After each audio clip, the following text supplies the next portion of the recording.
يا ربنا إذا شئت سهلا اللهم علمنا ما جهلنا وذكرنا ما نسينا وزدنا علما يا أرحم الراحمين.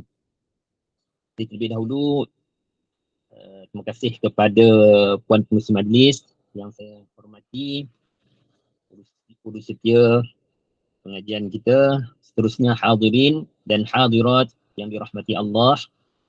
Alhamdulillah, pertama dan selamanya kita panjatkan kesyukuran kepada Allah Ta'ala kerana dengan limpah dan kurnia daripadanya maka dengan limpah kurnia daripada Allah maka pada pagi ini kita dapat berkumpul bersama-sama secara online untuk kita menghadiri majlis ilmu. Puan Pengerusi Majlis, saya boleh saya sharekan sendiri untuk kali ini. Boleh Ustaz, silakan. Saya sharekan sendiri.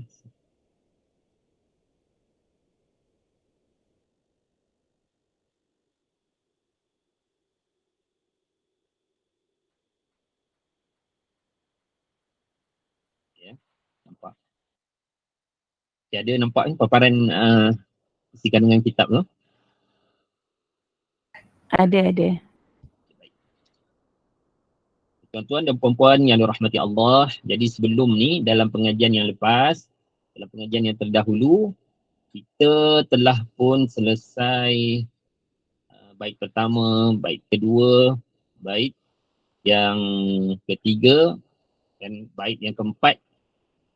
Ada sedikit lagi yang saya nak sambung. Jadi dalam bait yang keempat kita tumpu kepada bait yang keempat. Jadi kita terus kepada perbincangan isi kandungan kitab kita ni, iaitu kitab Aqidatul Awam, yang mana kitab ini membicarakan berkaitan dengan ilmu aqidah. Okay, baik. Tuan-tuan dan puan-puan yang dirahmati Allah, di dalam bait yang keempat sebelum ni kita ada sebutkan, tapi ada sikit lagi saya nak sentuh. Jadi pengarang kitab qala al-muallif rahimahullahu taala, berkata pengarang kitab, mudah-mudahan Allah taala merahmati beliau, wa alihi wa sahbihi wa man tabi' sabila dinil haqqi ghairu mubtadi'. Okey. Yang maksudnya ialah selawat dan salam juga ke atas sahabat baginda Nabi dan juga orang-orang yang mengikuti jalan yang benar, iaitu yang berpegang dengan agama Islam.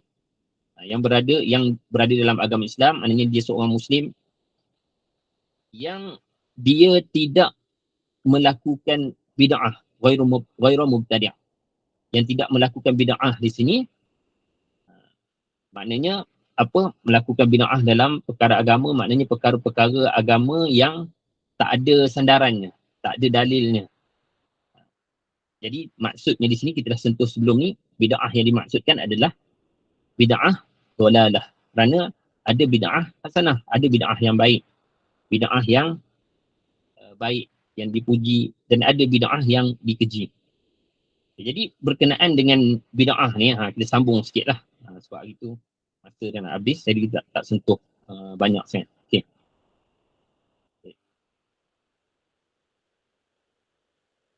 Jadi saya nak sharekan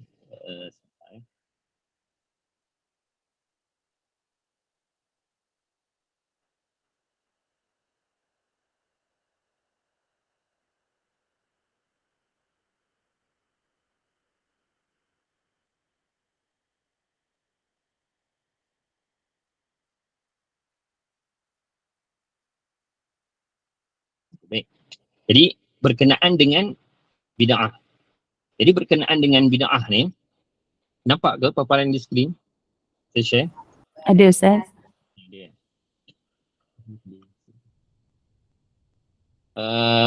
Berkenaan dengan kalam para imam berkaitan dengan bid'ah ni.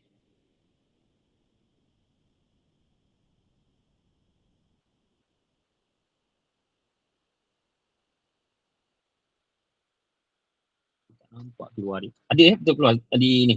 Di handset saya tak nampak keluar. Ada Ustaz, ada. Okey, jadi berkata dia berkaitan dengan bid'ah ni. Kita sebutkan tadi, bid'ah ni dia terbahagi kepada dua. ada bid'ah yang baik, ada bid'ah yang buruk. Dan perkara ni telah disebut oleh Al-Imam Al-Mujtahid Al-Syafi'i, iaitu Imam Al-Syafi'i lah. Sebagaimana yang telah dinukilkan dengan sanad yang sahih oleh Al-Imam Al-Hafidh Al-Baihaqi di dalam Manaqib Al-Syafi'i. Kata beliau, Al-muhdathatu minal umuri darbani. Ahaduhuma ma uhditha mimma yukhalifu kitaban aw sunnatan aw atharan aw ijma'an. Fahadhihi al-bid'ah ad-dhalalah.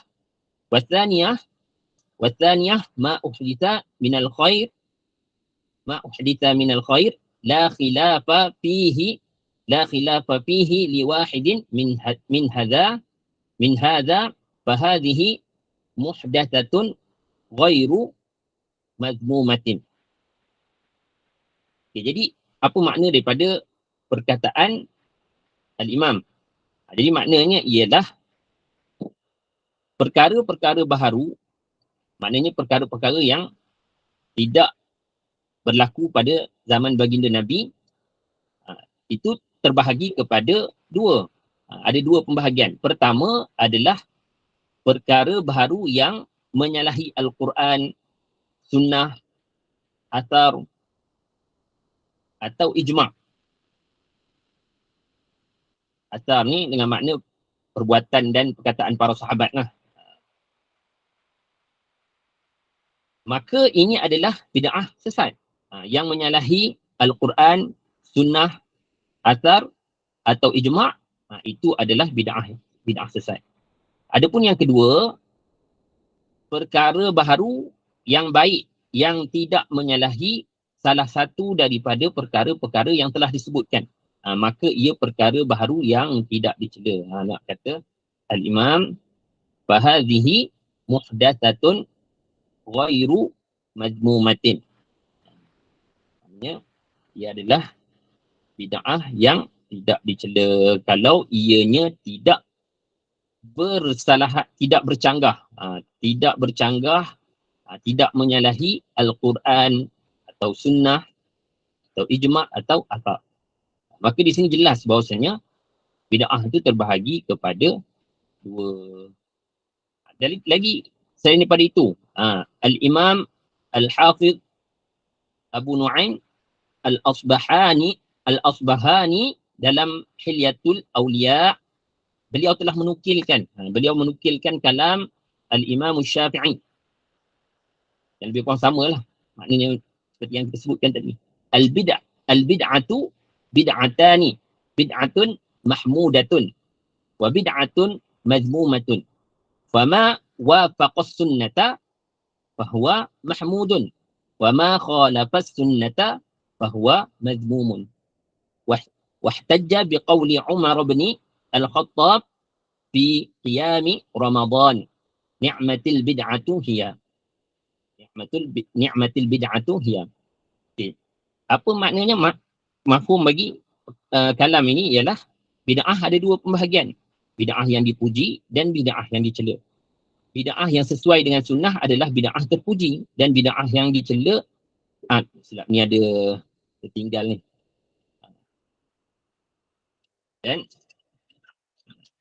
Dan bid'ah yang menyalahi sunnah.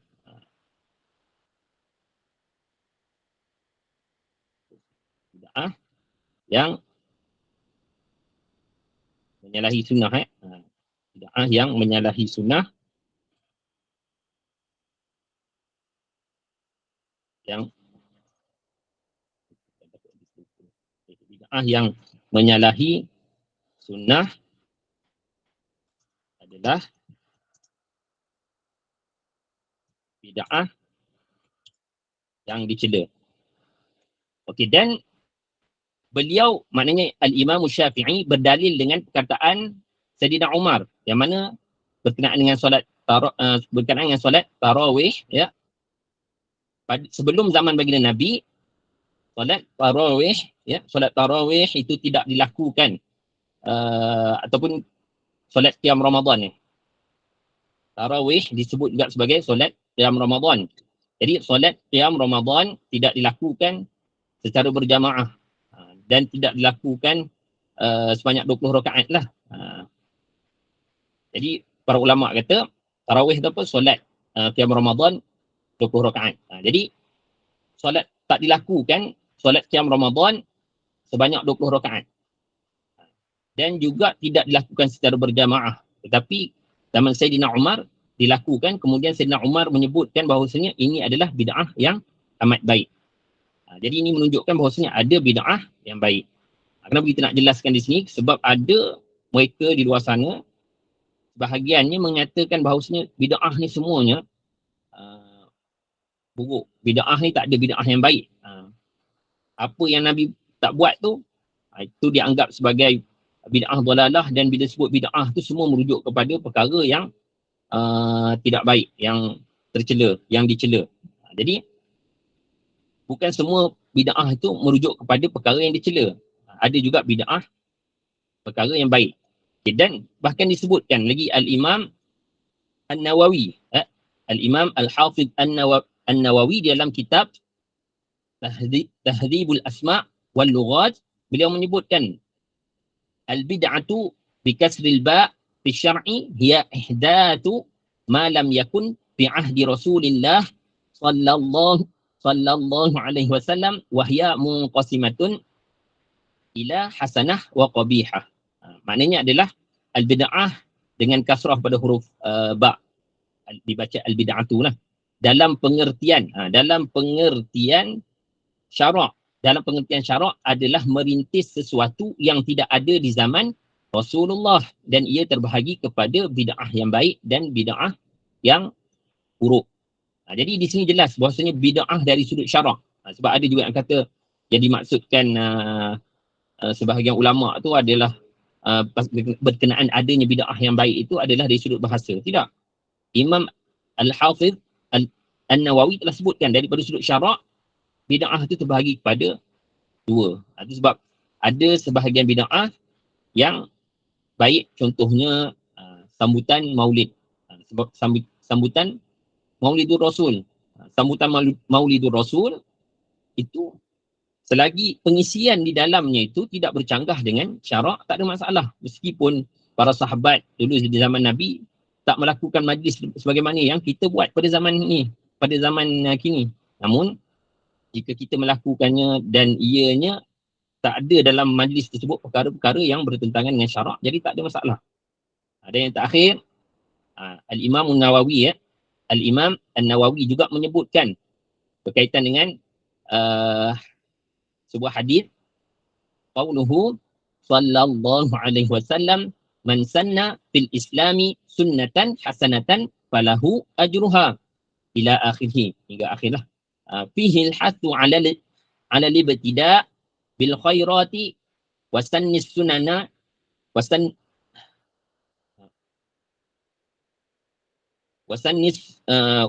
sunan al-hasanati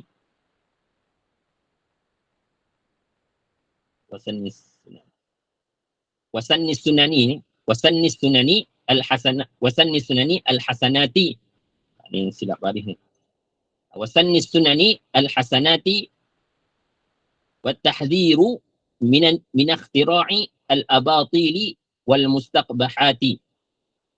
Wa fi hadzal hadits takhsisu qawlihi sallallahu alaihi wasallam kullu muhdatsatin bid'atun wa kullu bid'atin dhalalatun. Wa anna al-murada bihi al-muhdatsatu al-batilah wal bid'u al-madmumah, wa qad sabaqa bayanu hadza fi kitab salatil jumu'ah. Fi kitab salatil jumu'ah. Maknanya sabda Rasulullah, barang siapa yang merintis dalam Islam perkara yang baik, maka baginya pahala. Maknanya perkara tersebut tak pernah dilakukan, kemudian dia buat, dan ia adalah perkara yang baik di dalam Islam, maka dia mendapat pahala.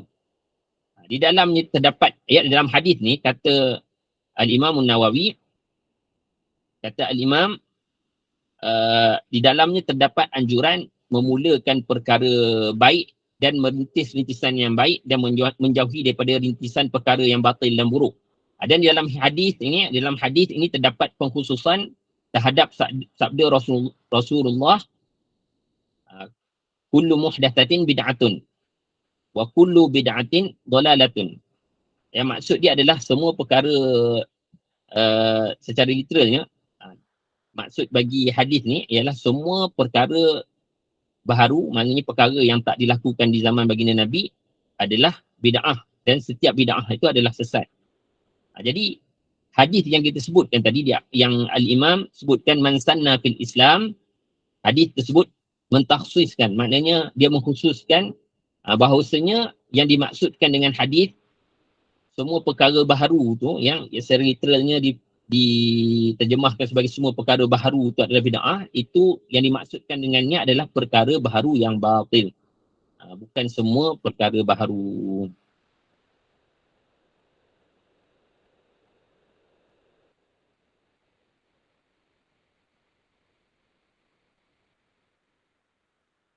Okay. Jadi jelas kepada kita bahawasanya bid'ah itu, bila kita bincang tentang bid'ah, bukan semua bid'ah itu adalah dhalalah. Bahkan ada bid'ah yang kita sebut sebagai bid'ah hasanah, bid'ah yang tidak dipuji. Okay, baik, tuan-tuan dan puan-puan yang dirahmati Allah. Jadi itu berkenaan dengan sambungan bagi bait yang sebelum ni kita bincang bait yang keempat lah. Bait yang keempat berkaitan dengan, sebab kita ada sentuh berkaitan dengan mubtadi', iaitu orang yang melakukan bid'ah. Jadi saya rasa penting untuk kita sentuh isu ni, kerana sebahagian orang bila kita sebut bid'ah tu, maka dia terus menghukumkannya, dia menghukumkan bahawasanya bid'ah sesat. Bahkan mereka mengatakan bahawasanya menyambut Maulidur Rasul itu juga adalah daripada perkara kesesatan, kerana baginda Nabi tak lakukan, sahabat tak lakukan, kata mereka. Jadi kita tolak dengan dakwaan para imam yang mana mereka ni berada pada darjat kedudukan ilmu, darjat ilmu yang tinggi dalam kalangan umat Islam, bertaraf mujtahid, al-hafiz. Okay, baik.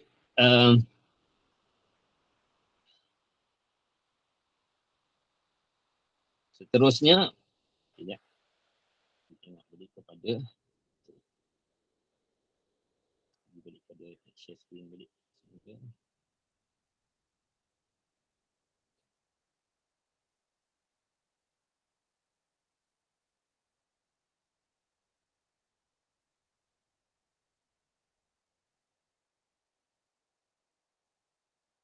Okay, baik, kita tengok semula kepada matan kita ataupun kitab kita pada bait yang ke-5. Okay, baik, kita sampai pada bait yang ke-5. Wa ba'du fa'lam biwujubil ma'rifah min wajibin lillahi 'ashrina sifah. Maknanya selanjutnya maka hendaklah engkau ketahui. Fa'lam maknanya hendaklah engkau ketahui biwujubil ma'rifah. Hendaklah engkau ketahui akan kewajiban mengetahui. Mengetahui apa?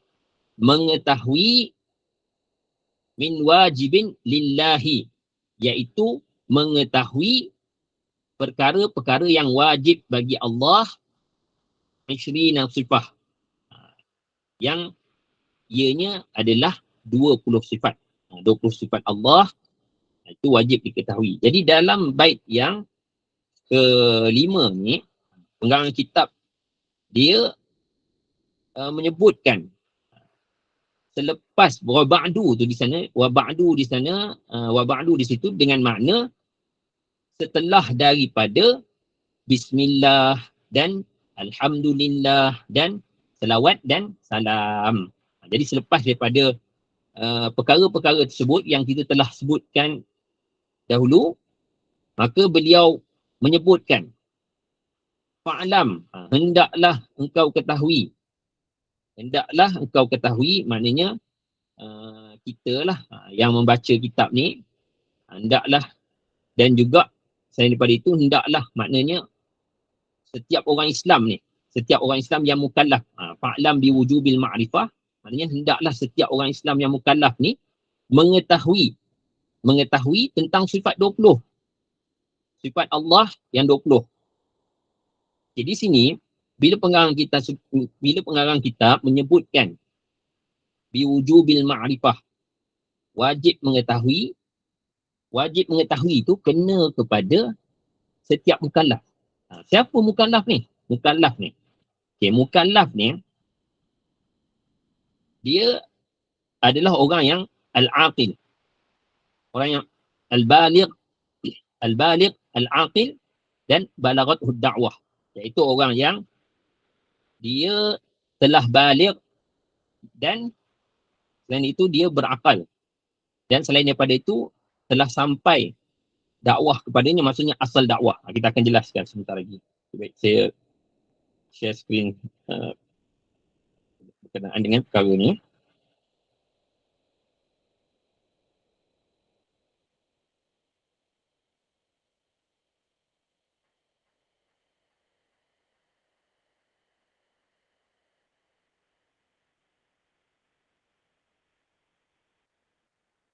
Okay, jadi siapa mukallaf? Mukallaf ni adalah orang yang dia dah baligh, kemudian dia berakal dan sampai kepadanya asal dakwah. Asal dakwah.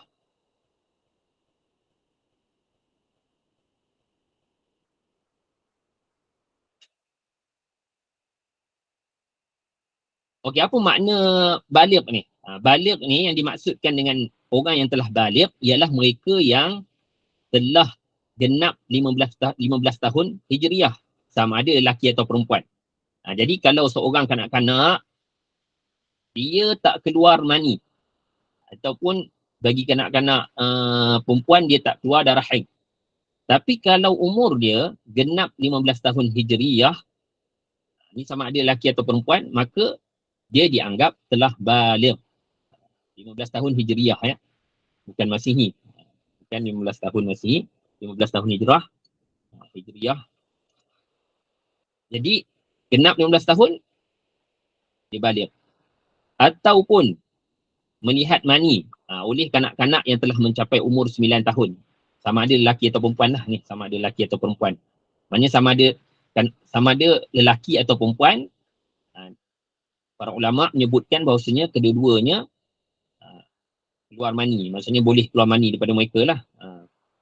Sama ada lelaki atau perempuan. Jadi melihat mani ni di sini dengan makna keluar mani oleh kanak-kanak yang telah mencapai umur 9 tahun. Maksudnya semuda-muda usia 9 tahun Hijriah lah atau Qamariyah. Maknanya kalau muda daripada itu tak dianggap baligh lagi. Tak dianggap baligh. Para ulama kata tak dianggap baligh. Jadi yang dianggap baligh bila dah capai umur 9 tahun dan keluar mani, baru dianggap baligh. Itu juga ataupun melihat darah haid. Melihat darah haid ini khusus bagi perempuan lah. Khusus bagi kanak-kanak perempuan. Jadi bagi kanak-kanak perempuan, iaitu kanak-kanak yang telah mencapai umur 9 tahun takriban. Maknanya dia tak betul-betul exactly, maknanya kena genap 9 tahun. Kalau dia hampir nak cecah 9 tahun pun, contohnya 5 hari sebelum nak genap 5 hari sebelum nak genap umurnya 9 tahun Hijriah, lalu keluar darah dan memenuhi syarat-syarat haid, maka itu adalah darah haid. Jadi mukallaf ni adalah orang yang baligh. Jadi baligh ni dengan salah satu daripada 3 perkara yang tersebut ni. Sama ada genap 15 tahun Hijriah, atau melihat mani, ataupun dia melihat darah haid. Ini melihat darah haid ni khusus bagi perempuan lah. Kemudian seterusnya adalah berakal.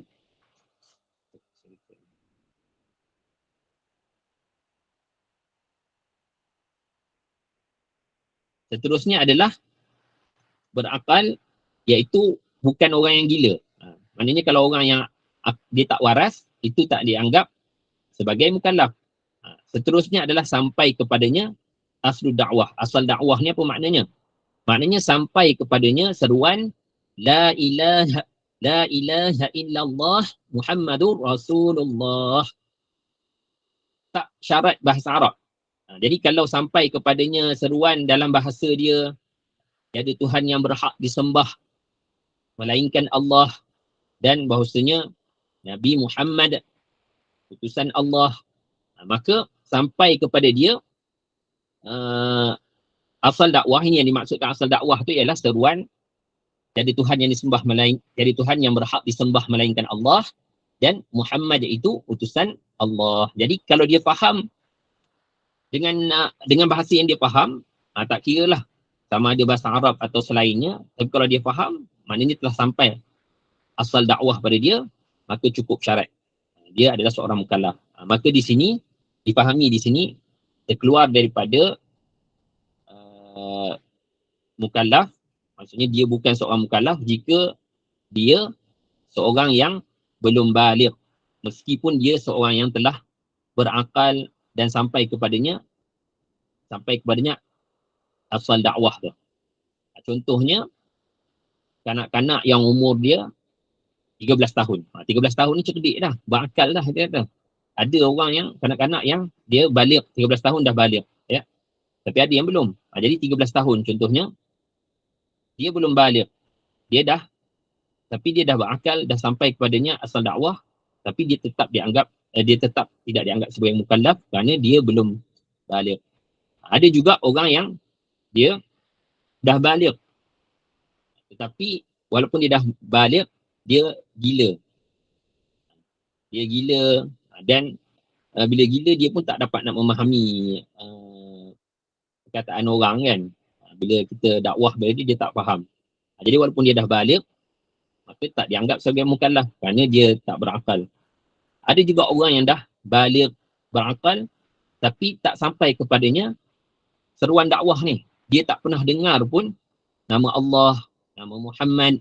Dia tak pernah dengar pun berkenaan dengan seruan yang kita sebutkan tadi. Asal dakwah tadi, bagaimana kita sebut, dia tak pernah dengar. Contohnya, para ulama sebutkan ya, contohnya jika dia duduk jauh daripada orang ramai. Contohnya, dia duduk terasing. Kita ambil lah contoh macam kalau dia duduk di hutan belantara, orang tak pernah masuk, pendakwah tak pernah masuk pun di hutan tersebut. Jadi dia tak pernah dengar pun tentang seruan dakwah ni. Walaupun dia seorang baligh berakal, kata para ulama, dia tetap bukan mukallaf walaupun dia dah baligh berakal, kerana dia tak pernah dengar tu, tak pernah sampai kepadanya seruan dakwah. Tapi zaman sekarang ni boleh dikatakan seruan dakwah ni sampailah, hatta di negara-negara kafir pun termasuklah hutan belantara pun boleh dikatakan sampai belaka. Wallahu a'lam, ada ke tak tempat yang tak sampai, tapi boleh dikatakan secara umumnya bahkan di negara-negara kafir pun ya, maknanya mereka sampailah, mereka tahu bahawasanya mereka tahu bahawasanya umat Islam menyembah Allah dan mengakui kerasulan baginda Nabi Muhammad. Itu semua tahu. Di negara orang kafir pun, maknanya mereka ni dah mukallaf lah. Contohnya orang kafir di negara Amerika ke, di Kanada ke dan sebagainya lah.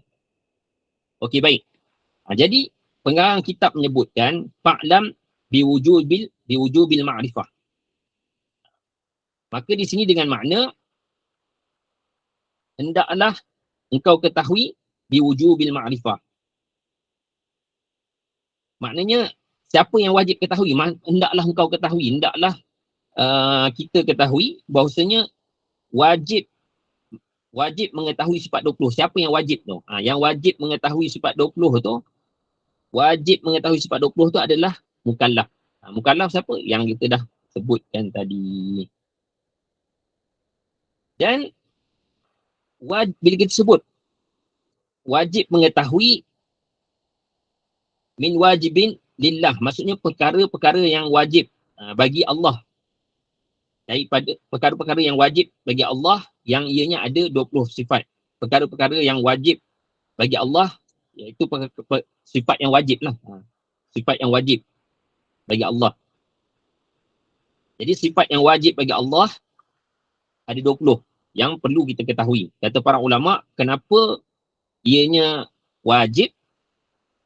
Kerana banyaknya nas-nas syarak, sama ada Al-Quran atau hadis yang menyebutkan tentang perkara-perkara tersebut, tentang sifat-sifat tersebut, sama ada secara lafaz ataupun makna.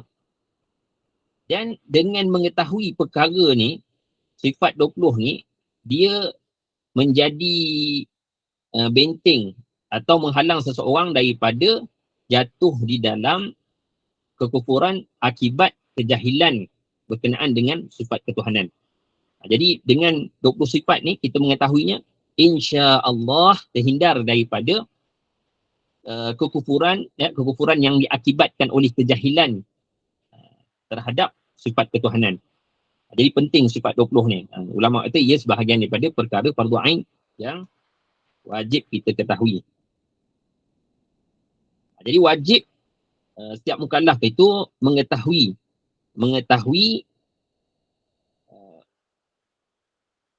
sifat 20.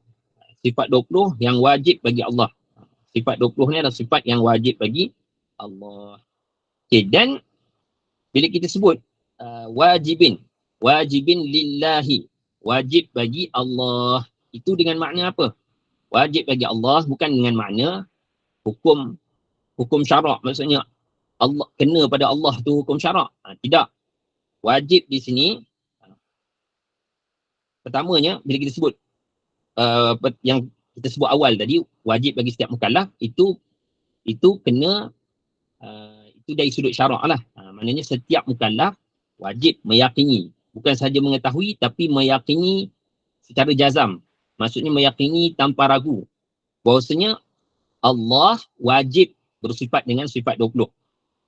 Allah bila kita sebut yang kedua tu, pertama tadi bila kita sebut setiap mukallaf wajib, itu dengan makna dari sudut syarak. Tapi bila kita sebut yang kedua tu, wajib bagi Allah, setiap mukallaf wajib meyakini bahawasanya wajib bagi Allah bersifat dengan sifat 20, maknanya dari sudut hukum akal.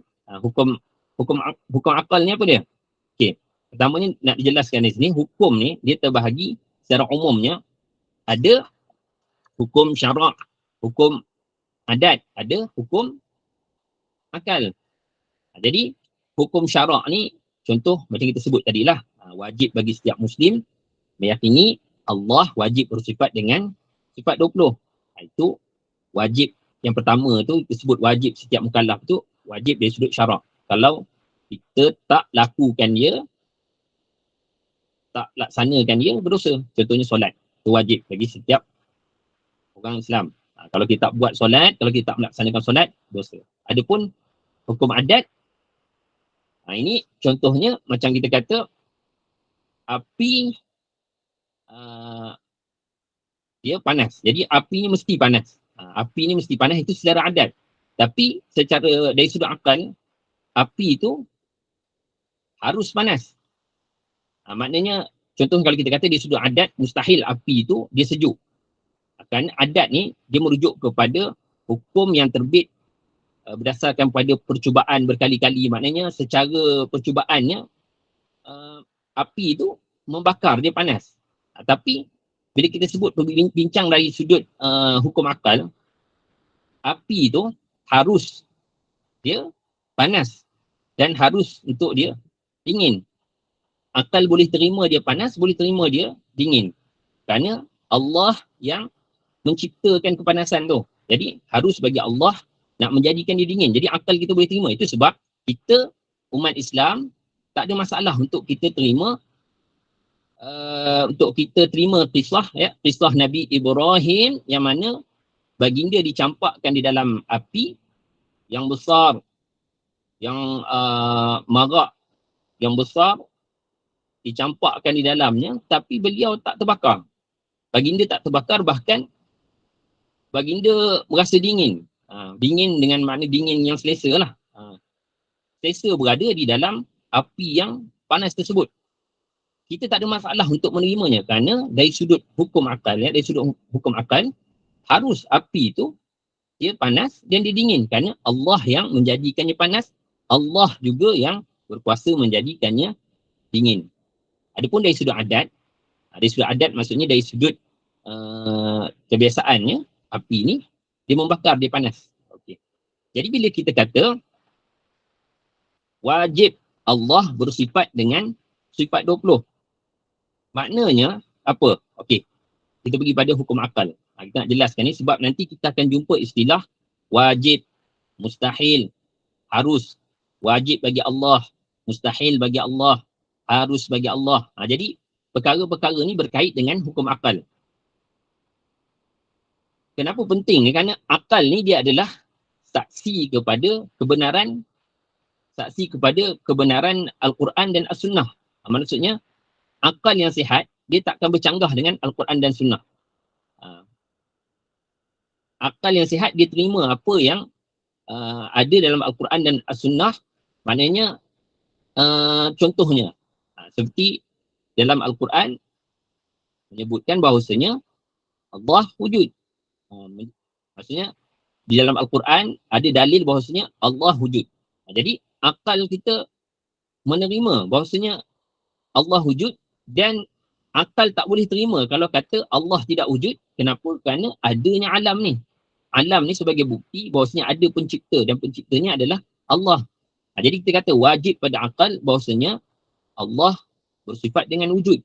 Itu contohnya lah. Jadi apa makna wajib? Bila sebut hukum akal, wajib bagi Allah, maknanya secara hukum akal, wajib bagi Allah bersifat dengan 20. Akal tak terima kalau Allah tak bersifat dengan sifat 20 tu. Sebab yang bernama Tuhan, pasti dia, mesti yang bernama Tuhan ni wajib baginya bersifat dengan sifat kesempurnaan, dan antara sifat kesempurnaan Allah itulah sifat 20 tu. Itu wajib maknanya adalah ma la yutasawwar fil aqli adamuhu. Maknanya perkara yang tidak dapat diterima ketiadaannya oleh akal. Maknanya akal tak terima kalau Allah tak bersifat dengan sifat wujud. Akal tak boleh terima kalau Allah tak bersifat dengan qidam, sedia ada tanpa permulaan. Akal tak boleh terima. Akal tak boleh terima kalau Allah tidak bersifat dengan sifat pendengaran. Akal tak boleh terima kalau Allah tidak bersifat dengan sifat penglihatan, dan sifat yang lain lah. Okey. Adapun bila kita sebut mustahil, Allah bersifat dengan sifat tersebut, itu mustahil ni lawan bagi sifat yang wajib lah. Jadi apa mustahil ni? Mustahil dari sudut hukum akal dengan makna ma la yutasawwar fil aqli wujuduhu. Maksudnya perkara yang tidak dapat diterima kewujudannya oleh akal. Maknanya akal kata mustahil Allah bersifat dengan buta.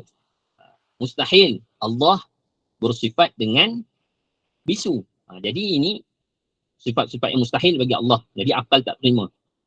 Adapun bila kita sebut harus pada akal, maknanya Allah harus bersifat dengan sifat tersebut, maknanya perkara yang akal terima kewujudannya dan ketiadaannya. Maksudnya perkara yang diterima kewujudannya dan ketiadaannya oleh akal. Akal terima kewujudan dan ketiadaannya. Contohnya apa? Contohnya ialah akal terima, maksudnya harus bagi Allah menciptakan ataupun mengadakan atau meniadakan sesuatu perkara seperti kita ni, makhluk. Jadi harus bagi Allah untuk sama ada mengadakan ataupun meniadakan. Harus bagi Allah. Jadi akal terima sama ada, contohnya akal boleh terima, akal boleh terima orang yang bernama Najib ni. Akal boleh terima orang yang bernama Najib, iaitu saya ni, kalau wujud akal boleh terima, tak wujud pun akal boleh terima. Maksudnya bukan mustahil pada akal. Sebab Allah yang mengeluarkan sesuatu dari ketiadaan menjadi ada. Jadi kalau Allah tak mengeluarkan saya daripada ketiadaan, saya tak ada. Jadi akal boleh terima ketiadaan saya. Adapun kewujudan Allah itu wajibul wujud. Akal tak terima kalau yang dinamakan Tuhan tu asalnya dia tak wujud pun yang jadi wujud. Kerana Tuhan tu dia sedia ada tanpa permulaan. Akal tak boleh terima. Jadi faham bila kita sebut setiap mukallaf wajib mengetahui sifat-sifat 20 yang wajib bagi Allah, maknanya setiap mukallaf ni, kalau dia tak mengetahui perkara ni, maknanya berdosa lah. Sebab wajib dari sudut syarak. Wajib dari sudut syarak setiap mukallaf mengetahui bahawasanya wajib bagi Allah bersifat dengan sifat 20, maknanya wajib mengetahui bahawasanya mustahil Allah tidak bersifat dengan sifat 20. Mustahil Allah tak bersifat dengan sifat 20, maknanya wajib Allah bersifat dengan sifat 20, maknanya wajib dari sudut akal bahawasanya Allah bersifat dengan sifat-sifat 20 tersebut. Okay, jelas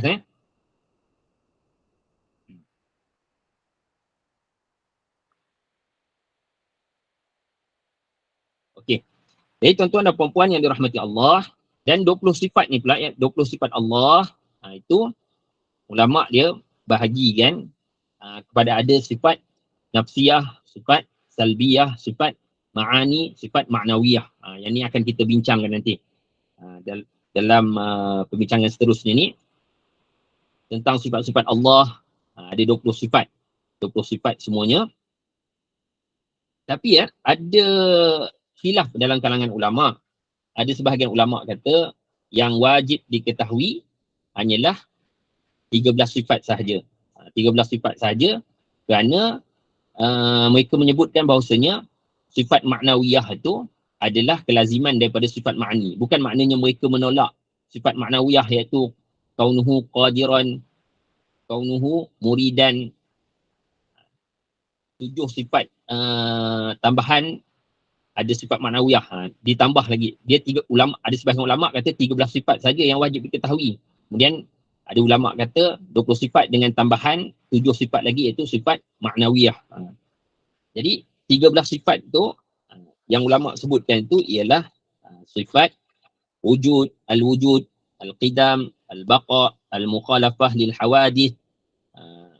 Sifat lagi al-qiyam bin nafsi, al-wahdaniyah, lagi sifat al-qudrah, al-iradah, al-ilmu, al-hayah, al-sam', al-basar, al-kalam. Jadi 13 sifat ni kata para ulama, ini sahaja yang wajib diketahui. Bukan bila kita kata wajib diketahui, bukan dengan makna wajib hafal satu persatu. Tapi maknanya bila kita sebut tu, dia tahulah. Ini sifat Allah dan dia tak menafikan perkara ni. Maksudnya dia mengetahui dengan dia meyakini. Bukan maksudnya kena hafal dengan tertib. Tapi dia tahu. Bila kita sebut Allah, maka dia tahu Allah bersifat dengan sedia ada tanpa permulaan. Allah tidak binasa. Allah tak sama dengan makhluk. Dia tahu benda tu. Walaupun tak ikut tertib yang sebagaimana yang kita sebut, tapi dia tahu. Dan kalau disebut, bila disebut perkara tersebut, dia tahu. Ni sifat Allah. Meskipun bukan dalam bahasa Arab lah. Maksudnya kalau dia tahu pun dalam bahasa Melayu, maknanya contohnya dia tahu bahawasanya Allah sedia ada tanpa permulaan. Allah tak sama dengan makhluk. Maknanya itu dinamakan mengetahui lah. Tapi kita belajarlah apa yang dalam kitab ni, apa yang disebut dalam kitab, saya tak langsung. Kita juga apa yang kita baca apa yang dalam kitab, saya tak langsung kita dapat memenuhi keperluan fardu ain kita. Okay, baik. Tuan-tuan dan puan-puan yang dirahmati Allah. Jadi, kenapa sebahagian para ulama kata 7 sifat, iaitu sifat ni dia terbahagi kepada sifat secara umumnya 4 jenis. Kalau sifat nafsiyah, al-wujud satu je. Sifat al-wujud itu dinamakan sifat nafsiyah.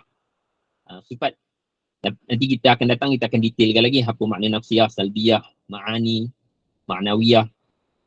Jadi, adapun sifat di bawah kategori sifat salbiyah itu ada al-qidam, al-baqa, al-mukhalafah lil hawadith, al-qiyam bin nafsi, al-wahdaniyah.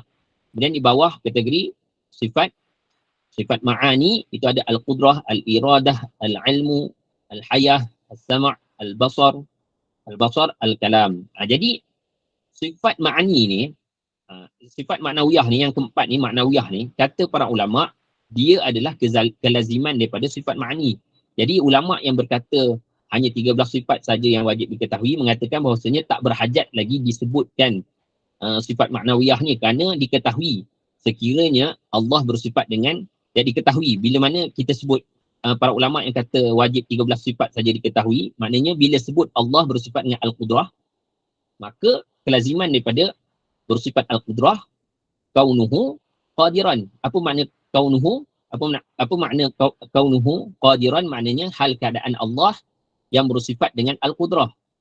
Al-iradah, sifat maknawiyah dia, kaunuhu muridan. Maksudnya, hal keadaan Allah yang bersifat dengan maha berkehendak, yang bersifat dengan berkehendak.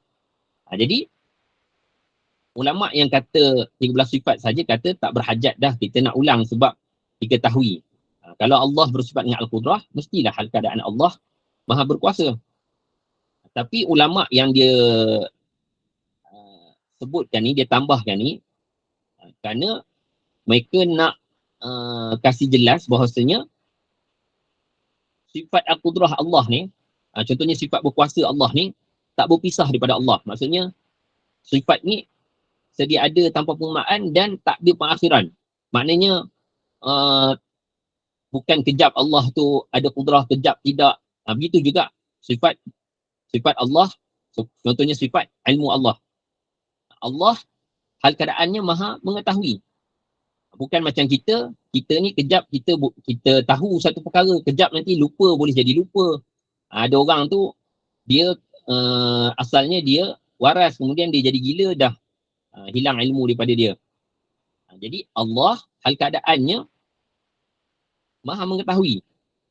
Sifat ilmu tak berpisah daripada Allah. Jadi sebab tu sebahagian ulama ditambahkan sifat maknawiyah ni. Tapi ala kulli hal, sama ada ulama yang kata wajib diketahui 13 sifat ataupun ulama yang mengata wajib mengetahui 20 sifat, itu bukan khilaf yang menjadikan mereka saling menyesatkan di antara satu sama lain, kerana walaupun ulama yang mengatakan bahawasanya yang wajib diketahui hanya 13 sifat sahaja, tetapi mereka tak menolak perkara-perkara yang disebut dalam sifat maknawiyah. Sebab cuma mereka tak menyebutkan sahaja, kerana bagi mereka itu kelaziman. Maksudnya bila Allah bersifat dengan Al-Qudrah, bila Allah bersifat dengan Al-Qudrah, maka diketahui Allah hal keadaannya maha berkuasa. Hanya tak disebut sahaja, bukan maknanya mereka menafikan. Hanya tak disebut sahaja. Jadi ala kulli hal, sama sahaja. Natijah dia sama sahaja, cuma dari sudut sebutan je. Maksudnya tak disebutkan, tak disenaraikan. Tapi dari sudut i'tiqad, sama sahaja antara mereka yang berpandangan dengan wajib mengetahui sifat 13 atau sifat 20. Okay, baik. Jadi tuan-tuan dan puan-puan yang dirahmati Allah, itu berkenaan dengan sifat 20 lah. Jadi dalam bait yang kelima ni, bait yang kelima, jadi di sini pengarang kitab menjelaskan kepada kita bahawasanya wajib bagi setiap mukallaf. Wajib di sini yang kewajiban disebut kena bagi setiap mukallaf. Wajib apa? Iaitu mengetahui bahawasanya Allah, wajib mengetahui sifat 20 Allah. Wajib mengetahui sifat 20 Allah. Dan nanti dalam matan yang seterusnya, beliau menyebut Allahu mawjudun qadimun baqi mukhalifun lil khalqi bil itlaqi. Jadi pada bait yang seterusnya tu, beliau mula dah menyebutkan berkenaan dengan sifat 20. Iaitu beliau menyentuhkan tentang sifat wujud Allah, sifat qidam, sifat baqa' dan sifat al-mukhalafah lil hawadith. Iaitu Allah berbeza dengan makhluk. Allah bersifat dengan wujud. Qidam tadi maknanya adalah wujud Allah tidak dimulai, maksud qidam ialah sedia ada tanpa permulaan. Maknanya wujud Allah tidak dimulai oleh ketiadaan. Seterusnya baqa' maknanya wujud Allah tiada pengakhiran, tidak binasa. Dan al-mukhalafah lil hawadith maknanya Allah tak sama dengan makhluk, Allah berbeza dengan selainnya iaitu makhluk. Okay, baik. Jadi tuan-tuan dan puan-puan yang dirahmati Allah, jadi rasanya sampai stesen dah ni, sebab nanti kalau masuk baik tu tergantung pula. Kita pun dah 9.30 ni. Okay, jadi itu sajalah daripada saya. Jika ada apa-apa pertanyaan yang tak jelas, boleh tanya lah. Okey, silakan sahabat-sahabat yang ingin bertanya, kita buka kepada soalan 1, 2 kalau ada. Belajar sifat 20 ni dulu-dulu Ustaz, masa sekolah dulu. Sekarang kita refresh balik apa tu sifat 20. Lepas tu pula kalau tanya tak boleh jawab satu-satu, kena nyanyi lagu baru boleh ingat. Wujud Khairdan Baqa. Jadi insyaAllah kita harap dengan inisiatif Spark buat ni untuk sama-sama kita dapat refresh balik lah sifat 20 dan kewajipan kita untuk tahu satu persatu tentang sifat-sifat Allah tu. Okey, ada soalan? Nampaknya tak ada soalan Ustaz. Kita boleh silakan untuk seterusnya. Sebelum tu je. Cuma tadi di sini takut ada yang nak saling.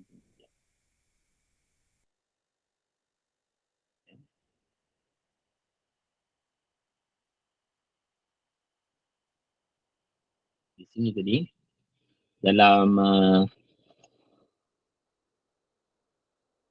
ini baris ni ataupun ada yang ni tadi saya baca kulu sebab baris dalam ni silap kalau siapa yang hadis ni bukan kula ni takut ada yang salin pula tadi sebab tadi saya baca dengan baris kulu dia tadi silap sebab saya copy paste ambil daripada Maktabah Syamilah hadis ni.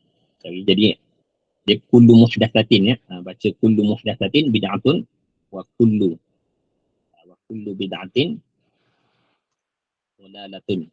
Bukan kula tadi baris silap saya copy paste tak perasan tu.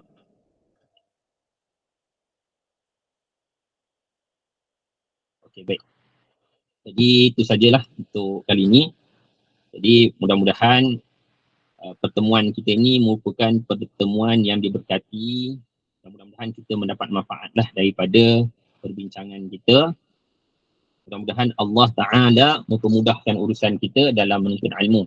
Okay, jadi itu saja untuk kali ini. Sambil kita baca doa. A'udzu billahi minasyaitonir rajim. Bismillahirrahmanirrahim. Alhamdulillahi rabbil alamin. Wassalatu wassalamu ala asyrafil anbiya'i wal mursalin wa ala alihi wa sahbihi ajma'in. Allahumma akhrijna min zulumatil waham wa akrimna binuril faham. اللهم افتح علينا أبواب رحمتك وانشر علينا خزائن علومك برحمتك يا أرحم الراحمين والحمد لله رب العالمين. Kita tutup majlis kita dengan tasbih kafarah dan surah Al-Baqarah. Subhanakallahumma wa bihamdika asyhadu an la ilaha illa anta. Terima kasih Ustaz. Astaghfiruka wa atubu ilaik. Terima kasih Ustaz. Terima kasih Puan Jas. Kita belum habis Assalamualaikum. الذين آمنوا وعملوا الصالحات وتواصوا بالحق وتواصوا بالصبر. Terima kasih juga semua. Kita jumpa lagi ya. Terima kasih Ustaz. Jazakumullahu khair. Terima kasih Ustaz. Terima kasih semua jemaah. InsyaAllah kita jumpa lagi pada masa yang akan datang. InsyaAllah. Terima kasih. Assalamualaikum warahmatullahi wabarakatuh. Assalamualaikum. Terima kasih Ustaz Jazina. Assalamualaikum. Waalaikumsalam warahmatullahi wabarakatuh. Okey.